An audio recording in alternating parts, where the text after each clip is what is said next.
ছাড় পাপে পঙ্কিল পাপীদের কাণ্ডারি, ৩৩ কোটি দেবতার পাপে সর্বশে টলমল, দেবতার পাপ পথ দিয়া পাশে স্বর্গে অসুর দল। আদম হইতে শুরু করে এই নজরুল তব শকে সবে, কম বেশি করে পাপের ছুরিতে পূর্ণ করেছে যবে। বিশ্ব পাপস্থান, অর্ধেক এর ভগবান আর অর্ধেক শয়তান। ধর্মান্ধরা শুনো, অন্যের পাপ গণিবার আগে নিজেদের পাপ গণো। সে আল্লাহ তাআলা সেই লোকটাকেও তার চলার পথে কোনো বাধা সৃষ্টি করে না। তাকে তার সে যদি চায় বিশ্বের শ্রেষ্ঠ, আজকে সারা পৃথিবী শাসন করছে কারা? সুতরাং আমরা এই বৃহৎ জায়গা থেকে যদি বুঝতে পারি তাহলে আমাদের টলারেন্স তৈরি হবে। আমার মতের বাইরে গেলে কারো টুটি চেপে ধরবো, আমার চিন্তার বাইরে গেলে তাকে কাফের মনে করে তাকে হত্যা করাকে ন্যায্য মনে করব। আমাদের লড়াইটা সেই জায়গায়, আমাদের অধিকারের প্রশ্নটা সেই জায়গায়। বিশ্বাস করেন যে আপনার শত্রু, তাকে শক্তি দিয়ে পরাভূত করার চাইতে যুক্তি দিয়ে পরাভূত করা বেশি আনন্দের। যাকে আপনি অন্ধকার কালো পথভ্রষ্ট মনে করছেন, তাকে বুঝিয়ে যদি আপনি সঠিক পথের দিশা আনতে পারেন, এর চাইতে আনন্দময় কিছু আর নাই। সুতরাং আমি আমার এই জায়গা থেকে বলছি, আমি আপনাদের পক্ষ হয়ে আপনাদের তরিকার সমর্থক বা সুফিবাদের সমর্থক হিসেবে বলছি। আমরা মানুষ, এদেশের নাগরিক হিসেবে আমরা মনে করি আমাদের মতের ভিন্নতা থাকবে, পথের ভিন্নতা থাকবে, আমাদের মধ্যে চিন্তার দূরত্ব থাকবে, কিন্তু একটা মৌলিক জায়গায় আমরা সবাই একসাথে থাকবো। এই মাইকটাতে এখন আমরা বক্তৃতা দিচ্ছি না, কালকে একজন বক্তৃতা দিয়েছে না, আরো কালকে আরেকজন দিবে। এই যে ক্যামেরায় যারা আমাদেরকে ধারণ করছেন, ওনারা এখানে ইসলামের লোকদেরকেও ক্যামেরায় ধারণ করেন, অন-ইসলামের লোকদেরকেও ধারণ করেন। ওনাদের কাজ হচ্ছে ছবি ধারণ করা, এই মাইকের কাজ হচ্ছে মানুষের কথা আরো উচ্চ শব্দে পৌঁছে দেয়। সুতরাং এই জায়গায় সে নিরপেক্ষ, ক্যামেরা এই জায়গায় নিরপেক্ষ, সে ছবি ধারণ করে। আমরা রাষ্ট্রীয় ন্যায়ের জায়গা থেকে আমাদেরকে এতটুকু জায়গায় থাকতে হবে যে আমরা নীতির প্রশ্নে নিরপেক্ষ, নাগরিক অধিকারের পক্ষে আমরা নিরপেক্ষ। আমরা এই রাষ্ট্রটাকে গড়ে তোলার ক্ষেত্রে আমাদেরকে সবাইকে একটা শাশ্বত অবস্থান ধারণ করতে হবে। একটু আগে যখন এই যে বেশ কয়েকজন সিনিয়র দরবারের প্রধানরা বক্তব্য দিচ্ছেন, আমি মোহিত হয়ে বক্তব্য শুনছিলাম। আমার কাছে মনে হয় যে প্রথম জীবনে যদি আমি এরকম বক্তৃতা শুনতাম, তো আমিও একটা দরগাহের খাদেম হয়ে যেতাম। আপনি যদি তবলিগে যান, তবলিগে কি বলে? আর কিছু বলে না, বলতে হয় চিল্লা দেন, আর কিছু দরকার নেই, অন্য কোনো আলোচনা পাত, আগে চিল্লা দেন। বহু লোককে আমরা চিনি, 40 জনের চিল্লা দিতে দিতে উনি তবলিগের বড় ধরনের আমির হয়ে গেছে। অর্থাৎ আমি বোঝাতে চাচ্ছি প্রত্যেক জায়গায় যুক্তি আছে, প্রত্যেক মানুষের মধ্যে একটা মায়া আছে, মোহ আছে। ইসলাম নিয়ে আপনাদের এই অনুষ্ঠানে খুব গভীর কোনো তত্ত্ব দেওয়ার মতো আমার কাছে কিছু নেই। আমি জীবন থেকে যেটা দেখেছি বা বুঝেছি বা কিছু প্রশ্ন মনে আছে, আমি সেগুলির ব্যাপারে কিছু কথা বলতে চাই। আমি চাকরি জীবনে বিভিন্ন জায়গায় গিয়েছি, বাংলাদেশের প্রায় সমগ্র বাংলাদেশেই আমি ঘুরেছি, এবং ওখানে আসা যাওয়ার পথে বা ওখানে থাকার সময় যত মাজার আছে সমস্ত মাজারে বা খানকা আমি গিয়েছি। ওখানে প্রত্যেক জায়গায় মসজিদ আছে, আপনারা জানেন সবাই। ওখানে নামাজ পড়েছি, কিন্তু নামাজ যখন পড়ি ওখানে আমার কখনোই মনে হয়নি যে বাংলাদেশে এর বাইরে অন্য কোথাও যেখানে একটা মাজার নেই সেখানে অন্য কোনোভাবে নামাজ পড়া হয়। তার মানে ওখানে যারা আছেন তারা যেভাবে নামাজ পড়েন, যারা ওখানে যান না তারা মুসলমান হলে বাইরের কোনো মসজিদে একইভাবে নামাজ পড়ে। পার্থক্যটা কোথায়? কেন পার্থক্য? তাহলে একটা পার্থক্য আছে, অন্য মসজিদের যারা নামাজ পড়েন তাদের মসজিদের সাথে একটা মাজার নেই। একটা মাজার মুসলমান কোনো জ্ঞানী ব্যক্তির, বা কোনো সুফি মৌলানার মাজার একটা কোনো মসজিদের পাশে থাকলে কি তাহলে অপরাধটা ওই মাজারের, না মাজারের পাশে যে মসজিদ আছে সেখানে যে মুসল্লিরা নামাজ পড়ছেন অপরাধটা তাদের? এই যে ভাঙচুর হলো 5ই আগস্টের পরে বা ভবিষ্যতে আরো ভাঙার সম্ভাবনা আছে, আমরা সেই সম্ভাবনার কারণটা যতক্ষণ না বুঝতে পারবো ততক্ষণ তো এই ভাঙচুরটা বন্ধ হবে না, বা এই ক্ষোভটা বন্ধ হবে না। সেটা যার মনেই থাক, ক্ষোভটা যৌক্তিক বা অযৌক্তিক সেটা পরের প্রশ্ন। আমরা কি জানি ক্ষোভটা কি? আমরা কি জানি যারা ভাঙতে গিয়েছিল তাদের উদ্দেশ্য কি ছিল? আমরা কি তাদের চিনি? চিনে থাকলে আমরা তাদের সাথে বসে কি এটা বের করার চেষ্টা করেছি? তার ক্ষোভ কি ছিল, তার নালিশ কি ছিল, তার বিরোধিতার কারণ কি? এটা আমাদের মনে হয় জানতে হবে। আপনারা যে কোনো সমস্যায় পড়ছেন, এরকম একটা সমস্যায়, আমার পরামর্শ হচ্ছে আপনারা প্রতিপক্ষের সাথে আলোচনা করুন, বোঝার চেষ্টা করুন তার ক্ষোভটা কোথা থেকে হচ্ছে, বা সে বর্ণিত কোনো ক্ষোভ যেটা সত্যি বা মিথ্যা পরে বোঝা যাবে, তার মন গড়া কোনো ক্ষোভ একটা তৈরি করে আপনার কোনো ক্ষতি করার চেষ্টা করছে, সেইটা কেন? ক্ষতি করারও তো একটা কারণ থাকবে। সেই মূল কারণটা যতক্ষণ আমরা উদ্ঘাটন না করতে পারবো আমাদের সমাজের মধ্যে এই ধরনের অস্থিরতা লেগেই থাকবে। এই বিষয়ে আরেকটা কথা বলতে চাই, আমি অনেক আগে কোনো একটা বইতে পড়েছিলাম যে একটা ধর্মীয় সংস্কৃতি আর ধর্ম, এই দুইটা জিনিস এত পাশাপাশি চলে যার মধ্যে পার্থক্য করা মাঝে মাঝে খুব কঠিন হয়ে যায়। যেমন যদি উদাহরণ দেই, যে আমাদের এই বাংলাদেশে ইসলাম বা মুসলমানরা যা করেন কোন একটা বিয়ের অনুষ্ঠানে, তার সব কি কোরআনে আছে? নেই। আমরা গায়ে হলুদ করি, আমরা আরো অনেক কিছু করি একটা বিয়ের আগে। এটা কেউ ভালো চোখে দেখেন, কেউ ভালো চোখে দেখেন না, কারো আপত্তি আছে, কেউ মেনে নেন। এই যে আমরা যে কাজগুলি করি যেটা কোরআন অনুযায়ী একটা ছেলে মেয়ের বিয়ের জন্য অপ্রয়োজনীয়, সেটা হচ্ছে সংস্কৃতি। এখন এই সংস্কৃতি যেটা আমরা শিখলাম বা এখানে করছি, সেটা আমরা কোন ইসলাম থেকে পেয়েছি? আমি ইরানে দেখেছি মসজিদে নামাজের পরে ওরা 2 হাত এরকম ছড়িয়ে সেখানে একটা ইসলামী মিউজিক বাজে, এটা তারা বলে তাদের একরকম জিকির। বাংলাদেশের তার মুসলমানরা সেটা আমরা কেন করি না? পাকিস্তানের মুসলমানরা বা ভারতের মুসলমানরা কেন করে না? সে বা ইরানের পাশের একটা দেশে ইরাকে কি করে না? তো এরকম অনেক প্র্যাকটিস আছে যেটা ইসলামী সংস্কৃতির একটা অংশ করে ফেলেছি আমরা। সেটা ভুল হচ্ছে কি অন্যায় হচ্ছে, সেটা করা উচিত কি উচিত না, আজকের এই আলোচনায় সেটা আমরা নির্ধারণ করব না।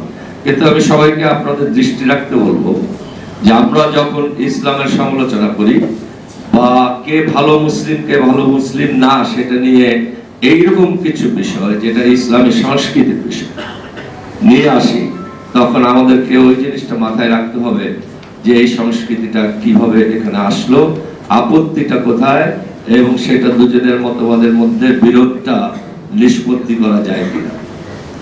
আমাদের এই উপমহাদেশে এই মাজার কালচার বা পীর কালচার বহু বছর যাবত চলছে, শয়ে বছরে ইসলাম যখন থেকে আসছে তখন থেকে এটা চলছে। এতদিন কোথাও কোনো প্রবলেম হয়নি, এখন কেন হচ্ছে? তার মানে এখন কোন একটা গ্রুপের এই জিনিসটাকে ব্যবহার করে কোনো একটা ফায়দা নেওয়ার কোনো ইচ্ছা হয়েছে, সেইটা না জানা পর্যন্ত এই বিরোধটা নিষ্পত্তি হবে না।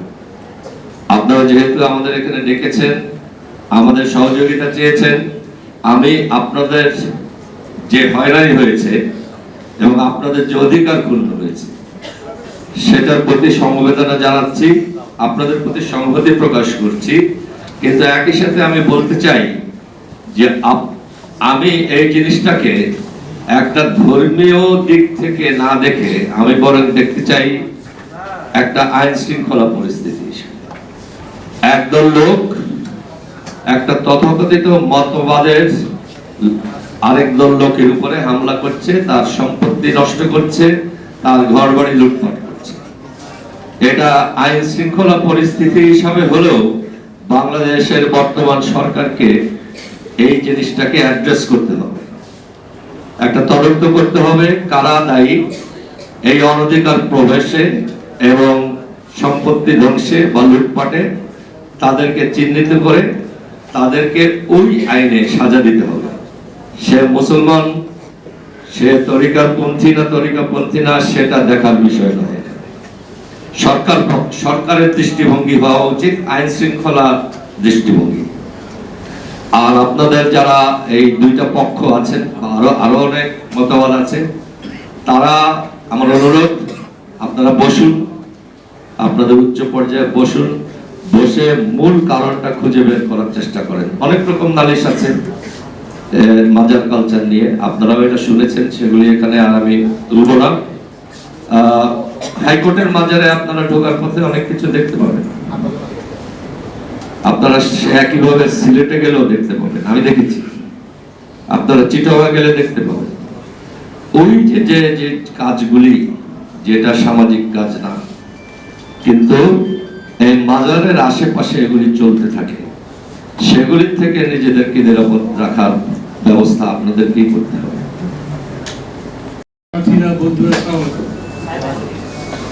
আমি খুবই গৌরবান্বিত বোধ করছি, সম্মানিত বোধ করছি তৈরিকর পরিষদ আমাকে এই অনুষ্ঠানে দাওয়াত করেছেন এবং প্রধান অতিথি বানিয়েছেন। তবে কাজটা ভালো করেননি, মানে কাজটা ঠিক হয়নি। এই অনুষ্ঠানের বক্তা মঞ্জুর কিংবা দেলোয়ার সাহেব কিংবা কর্নেল মুশফিকুজ্জামান এরা ঠিক আছে, আমি না। এই কারণে যে আমি এখানে যা বলা উচিত ওনারা যেরকম বললেন ওই রকম বলার যোগ্যতা রাখি না। আমি একদম প্রথমে বলি, আপনারা যে কথা বলেছেন, যে দাবি করেছেন, যা প্রতিবাদ করেছেন, আমি একেবারে নিঃসংকোচিতে দৃঢ়ভাবে আপনাদের এই বক্তব্য সমর্থন করি। মাজারে হামলা করা মানে তো গুন্ডামি করা, ভালো মানুষের কাজই না। আর গুন্ডারা ভালো মানুষ হবে করতে গিয়ে। আমি কারা এটা করেছেন তা কিন্তু জানি না। আপনারা যে কথাবার্তা বলেছেন, আপনারা রাজনীতি করেন না, একটা সামাজিক সংগঠন, কিন্তু কথাবার্তা বলবার ক্ষেত্রে আপনারা আমার চাইতে, মানে আমি একজন পলিটিশিয়ান, কিন্তু আমার চাইতে ম্যাচিউর। কেন বললাম? আপনাদের কথার মধ্যে থেকে আমি বুঝতে পারলাম না যে হামলাটা করলো কারা। Awami League, Indian, BNP, government বা কারা। একটু মনে করলাম তারাই হয়তো হামলা করেছেন যারা আপনাদের চিন্তার কাছাকাছি।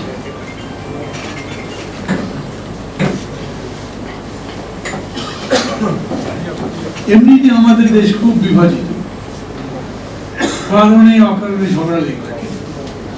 একটা দেশ হয়েছে, এই দেশটা কিভাবে হলো, কারা করলো, কারা নেতৃত্ব দিল, মূল নেতাকে, এই দেশের স্বাধীনতার ঘোষণাকে দিল, এই বিতর্ক বুঝছে না।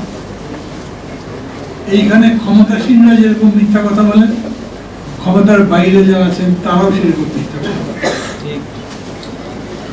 সত্য খুঁজে পাওয়া মুশকিল, আর যদি সত্য খুঁজতে গবেষণা করেন, মানে 5-10 বছর পরে চেষ্টা করেন, তাহলে সত্যের কাছেই যেতে পারবেন না।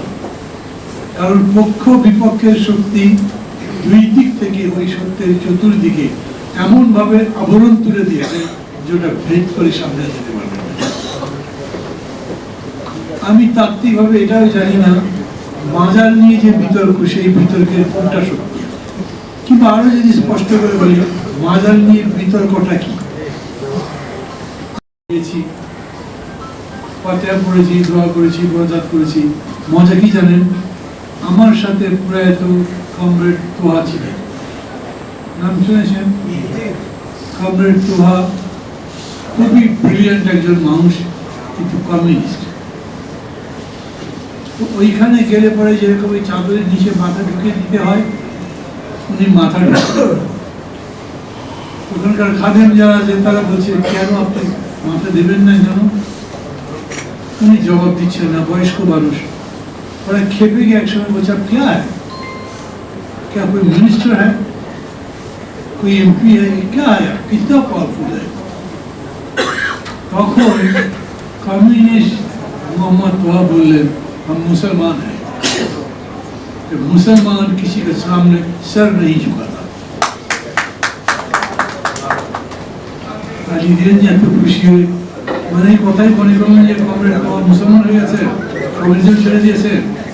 তা না, উনি বলেছেন কমিউনিজমে তার বিশ্বাস কি, ওইখানে প্রয়োজন মনে হয়েছে তাই করতেছে।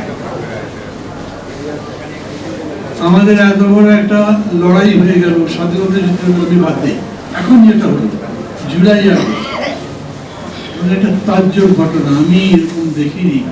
আপনারা দেখেছেন কি আমি জানি না, আমি ইতিহাসেও পড়িনি। একেবারে 2 হাত প্রসারিত করে চালাও গুলি বলে বুকে গুলি নিয়ে মারা গেছে। আমরা অনেক শহীদের কথা বলি, বরকত সালাম, রফিক, জব্বার, আসাদ, মুক্তিযুদ্ধের শহীদ। কেউ এরকম করে মৃত্যুকে ডেকে তাকে আলিঙ্গন করেছে, আমাদের পৃথিবীতে এরকম উদাহরণ খুব কম পাবে। আমি একটাও পাই, খুব হয়তো কোথাও থাকতে পারে। এত বড় ঘটনা কিভাবে ঘটতে পারে? উগান্ডাতে ওই সময় আন্দোলন হচ্ছিল, তার একটু আগে উগান্ডার যুবকরা বলতো, ছাত্ররা বলতো, এই অবমাননাকর জীবনযাপন করতে করতে আমরা ক্লান্ত হয়ে গেছি, এবার কিছু সাহস দেখাতে চাই। জানি না, জেএনজির আন্দোলন হয়েছিল পুরো আফ্রিকা জুড়ে, উগান্ডাতে তার একটা প্রভাব ছিল। বাংলাদেশেও এখানে মাঝে মাঝে দেয়ালে কিন্তু দেখবেন জেনজি বা জেনজেড, মানে জেনারেশন জি কিংবা জেনারেশন জেড চাই বলেন। ইউরোপ আমেরিকাতে এরকম করে, ধরেন 15 বছর বা 20 বছরের গ্যাপে যে জেনারেশন আছে, সেই জেনারেশনের চিন্তা ভাবনা ক্রিয়াকলাপ কেমন হয় এটার গবেষণা করে। একটা জেনারেশন থাকে খুবই প্রতিবাদী, বিদ্রোহী, হয়তো 20 বছর 40 বছরের একটা জেনারেশন ছিল, তারা খুবই শান্ত, ঝগড়াঝাটি। আমি বাংলাদেশে দেখছি স্বাধীনতার পর থেকে ঝগড়াঝাটি বেড়ে, এবং এত তুচ্ছ বিষয় নিয়ে হয়। মিটিং করতে গেছেন সিরাজগঞ্জে রেল লাইনের পাশে, এত লোক হয়েছে, রেল লাইনের উপরে মানুষ হয়ে গেছে। এই সময়টা ট্রেন আসছে এবং ট্রেনটা মানুষের উপর দিয়ে চালিয়ে দিয়েছে, 10-12 জন লোক মারা গেছে। আমি জানি না আপনাদের মনে আছে কিনা ঘটনাটা, গল্প বলছি না, ঘটনা বলছি। এবং সেই ঘটনার পরে কি দরকার ছিল? এতগুলো মানুষ যে মারা গেল, মানুষের জীবনের দাম নেই, একটা হিসাব করেন, তদন্ত করেন, কারা করলো। কিন্তু আওয়ামী লীগ, বিএনপি দুই দল লেগে গেল একজন আরেকজন করে চাপাতে। বেগম জিয়া জানতেন, সেই জন্যই ওই লাইনের উপরে লোক দাঁড়িয়ে করে রেখেছিলেন, লোক বলে যাতে আওয়ামী লীগকে দোষ দেওয়া যায়। আওয়ামী লীগ বলল, আর বিএনপি বললো আওয়ামী লীগের স্বভাবই তো মানুষের কোনো জীবনের মূল্য দেয় না, অতএব ট্রেনটা কেন ব্রেক করলো না সেই পদ্ধতি না দেখে, সেটার কারণ না খুঁজে এই ধরনের অপবাদ দেওয়ার চেষ্টা করছে। এগুলো বলছি কারণ জানেন, আমি দেখতে পাচ্ছি যে এই বিতর্ক আমাদেরকে কোথায় নিয়ে যাচ্ছে।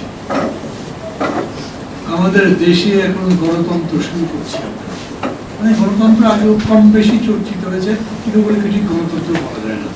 আমরা এখন গণতন্ত্র নির্মাণ করতে যাচ্ছি। গণতন্ত্র যখন নির্মাণ করতে যাচ্ছি, তখন বুঝতে হবে আগে গণতন্ত্র জিনিসটা কি, আমরা এটা কিভাবে নির্মাণ করতে পারি, কি কি হলে সত্যি সত্যি গণতন্ত্র হয়, প্রত্যেকটা মানুষের অধিকার নিশ্চিত।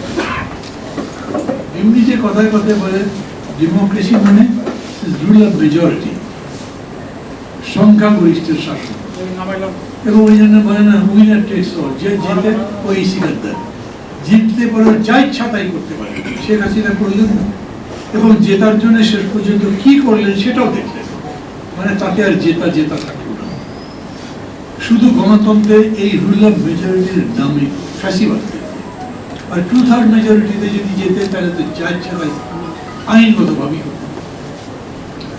এই জন্য বলা হয় গণতন্ত্র মানে কেবল সংখ্যাগরিষ্ঠের শাসন নেই, গণতন্ত্রের সংখ্যাগরিষ্ঠ সংখ্যালঘিষ্ঠের মতবাদ শুনবেই। কোন সংবিধানের মধ্যে লেখা নেই, কিন্তু বড় বড় পণ্ডিতরা বলেছেন আমি তোমার সাথে একমত নাও হতে পারি, আমি যা বলতে চাই সেটা আমাকে বলতে দিতে হবে। এমনকি আমার এই ভুলবার জন্য আমি যাতে বলতে পারি তার জন্য সব বলে ত্যাগও স্বীকার করতে হবে।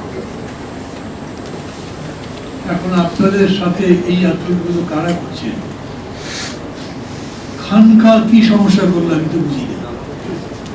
এখন কেউ যদি বলে খানকা কোন ইসলাম প্রচারের জায়গায় হতে পারে না, বলতে থাকে, কিন্তু আমি একটা খানকা বানিয়েছি, আমি বুঝি ধর্মটা কি, মানুষকে কিভাবে ধর্মে আকৃষ্ট।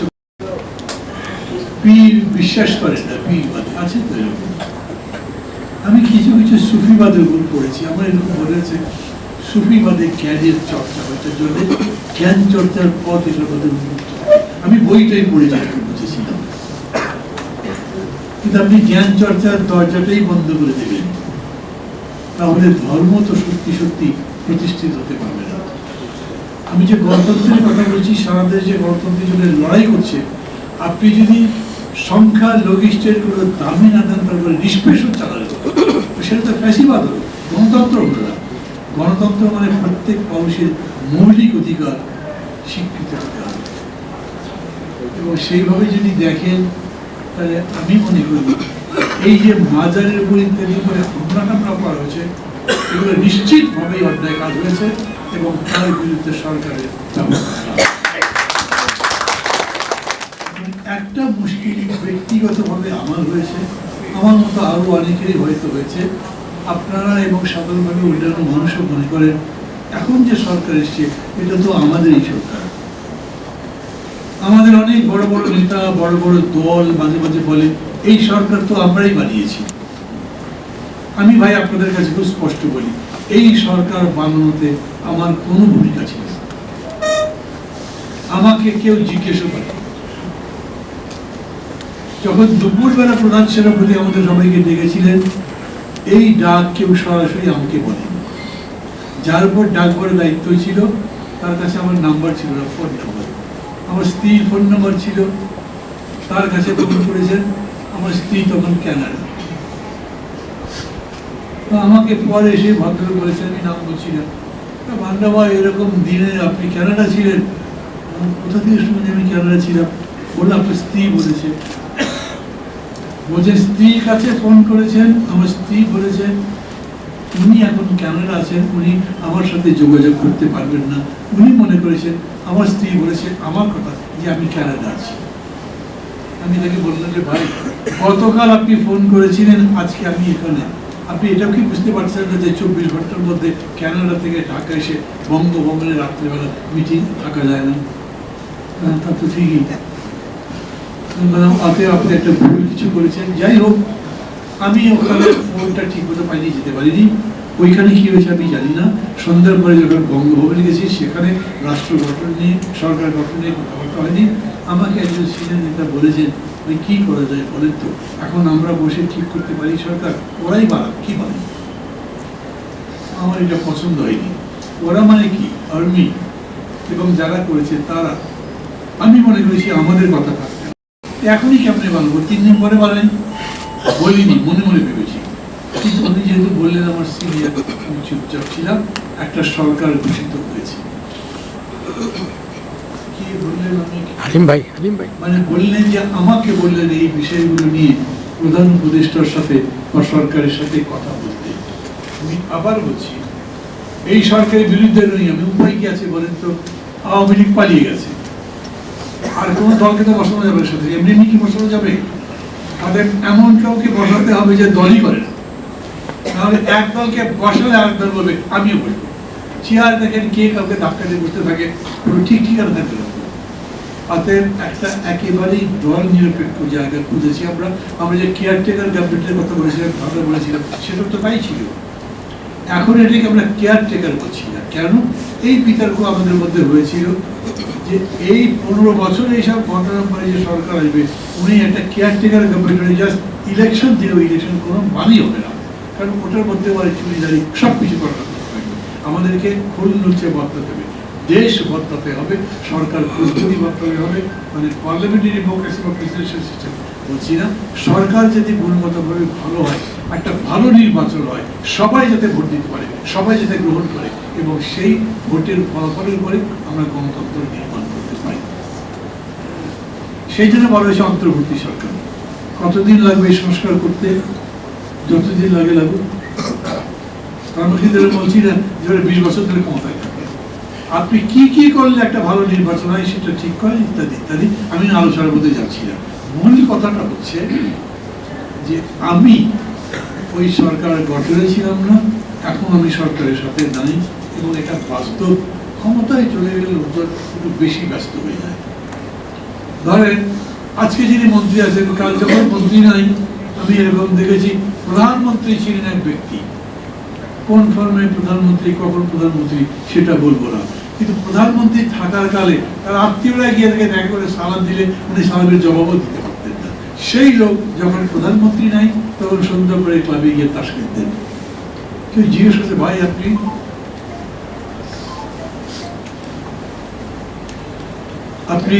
এখন তাস খেলেন, কাজ নাই, কি করবেন? পরিস্থিতি হয়ে যায়। অতএব মন্ত্রীদের বা উপদেষ্টাদের ফোন করে আমি যে সাথে সাথে পাবো তারও গ্যারান্টি নেই। উপদেষ্টারা যদি রাগ করে আমার করার কিছু নেই। আমি দেখেছি পশ্চিমবঙ্গে যখন সিপিএম ক্ষমতায় ছিল, ওরা বাসে চড়ে যেত, ওদের বাড়িতে যে ড্রয়িং রুম সেখানে কাঠের চেয়ার ছিল, পর্দাগুলি ছিল একেবারেই লোকাল। কিন্তু আমাদের এদের কথা বলছি না, দে আর ভেরি গুড ওই সময় অর্থে, কিন্তু এই দেশের সবসময় ক্ষমতা পেলেই সবাই বলবে এই গভর্নমেন্ট তুলনামূলকভাবে ওই দিকে ব্যস্ত আছে। কিন্তু এই সরকার, ডক্টর ইউনূস বলেন না, নিজের ক্ষেত্রে আমরা সবাই খুব সাকসেসফুল, কিন্তু আপনি ভালো ক্রিকেট প্লেয়ার ছিলেন, নেমেছেন তো ফুটবল খেলতে, ওই কেউ জানে না। নাহলে আপনারা আজকে যে বক্তৃতাগুলো করছেন, এই কথা তো সবার আগে তাদের কাছে যাওয়ার কথা ছিল। যখনই মাজার ভেঙেছে, যখনই খানকাতে হামলা হয়েছে, তখনই তাদেরই সউদ্যোগে ওটার বিরুদ্ধে ব্যবস্থা নেওয়ার কথা ছিল। বললেন না কেন? এখন আমি কি বলবো বলেন? জিনিসের দাম বেড়ে যায়, কিছুই তো করে না ওরা। এখন একটু শাকসবজির দাম কমেছে, তো কৃতিত্ব নেওয়ার চেষ্টা করছে। এটা শীতকাল, এটা সিজন, ভেজিটেবলের সিজন, ভেজিটেবলের দাম কমেছে, শাকসবজি, অন্য সব জিনিসের দাম কমেনি। অতএব আমাকে ওই কথা যদি বলেন, আমি নিশ্চয়ই আপনাদের কাছে এটা বলছি, আমি তাদের কানে তোলার চেষ্টা করব। এবং আমি যখন কানে তুলবো আমি খুব সফটলি বলবো, কিন্তু কথা যেটা বলবো সেই কথা নিজে নিজে বললে খারাপ লাগে, কিন্তু আমি যে কথা বলতে চাই নরম ভাবেও আমি বুলেটের মতো কথা বলতে চাই। আমি এটা মনে করি যে যার মতের মধ্যে যাই না, অন্যের মতের উপরে ঘাড় চেপে ধরে বলবে এইটা করতে হবে, অথবা তাকে দুটো রপ্তা দিয়ে দেবে, গুলি করবে, মারবে, এইটা গণতন্ত্র নয়, অতএব ওইটা চলবে না। আমি তাদেরকে বলতেই পারি যে এই কথা আমি শুনেছি, আমি চাইবো আপনারা ব্যবস্থা নেন কি না নেন সেটার জন্য ভবিষ্যৎকে অপেক্ষা করে কি হতে পারে। একজন খুবই ভালো মানুষ 10টা ভালো কাজ করেছে, একটা যদি ভুল করে সেটা তো ভুল, অন্যায় যদি তার অন্যায় জন্য তার শাস্তি হবে। বাকি কাজের জন্য আমি তাকে বাহবা দেবো, ভালো বলবো, তার পক্ষে কথা বলবো। মঞ্জু অনেকগুলো পরামর্শ দিয়েছেন, আমি জানি না আপনারা এগুলো করতে পারবেন কিনা, কিন্তু আমি মনে করি গণতন্ত্র বলেন, যে অবস্থায় বলেন, নিজের দাবির কথা বলতে হয়, লোকে জানতে হয়, তার পক্ষে বন্ধ করে তুলতে হয়। আপনি এখনই কম্পিউটার ধাক্কা দিতে যাবেন কিনা, কম্পিউটারের চাপ দিতে যাবেন কিনা সেটা জানি না, কিন্তু এটা বলেন এই কাজে আমি ব্যক্তিগতভাবে বলি, আমার সাথে আমার দল যে আছে, আমি বিশেষ করে আমার দলকে আমি বোঝাতে পারবো এটা ন্যায্য আন্দোলন। সেই ন্যায্য আন্দোলনের সাথে আমি, আমার দল, আমি এটা বিশ্বাস করি আমাদের যে জোট গণতন্ত্র মঞ্চ, তাদেরকে আপনাদের সাথে তারা সমর্থন